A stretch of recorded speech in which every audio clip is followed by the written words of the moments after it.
Stop yelling at your spouse and instead do this. That's the topic today. Hello, this is Dr. Dawn Michael, and welcome to my show.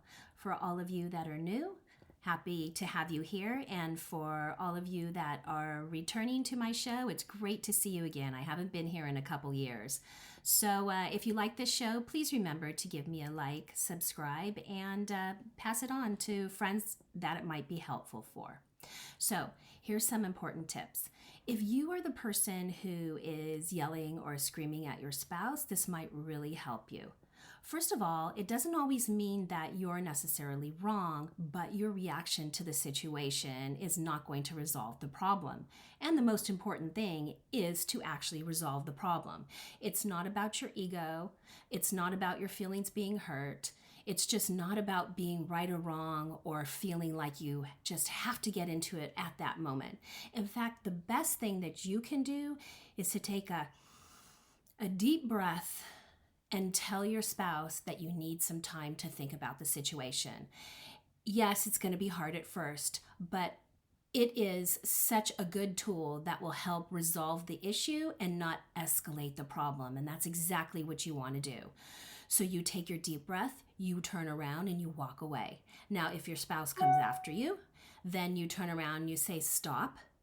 I really want to have resolution to this and I need some time to think about it.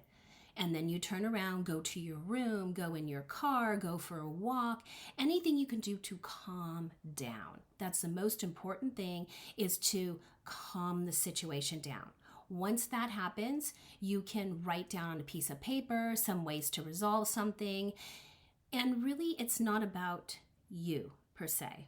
Maybe they said something hurtful, okay? But it's really about how you can make the marriage better. You know, it's about benefiting the marriage, the relationship. So that comes before either one of you.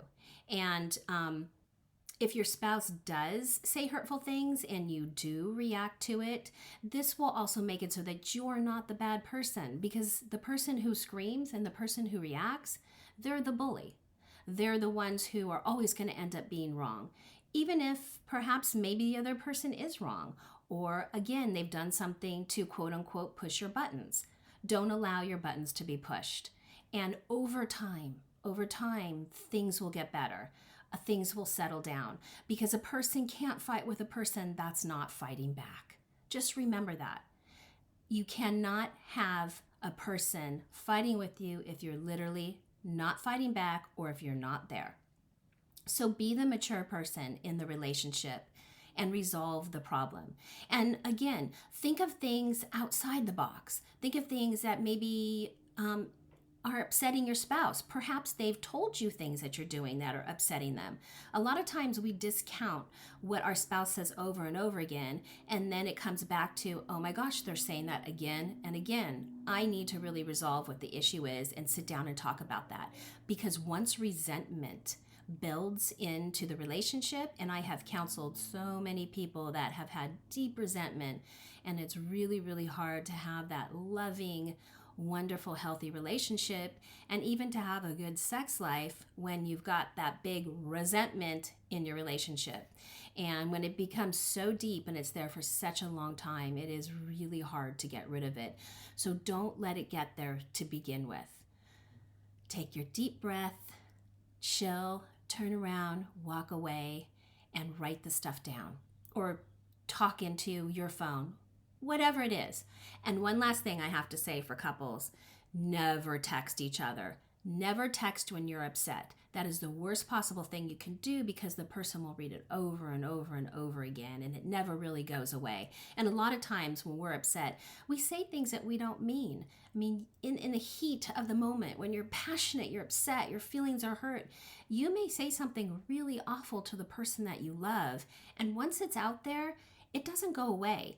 And it's even worse when you write it down on a text. But even if you say it, you know, you've already said it. It's come out of your mouth. Words are extremely powerful.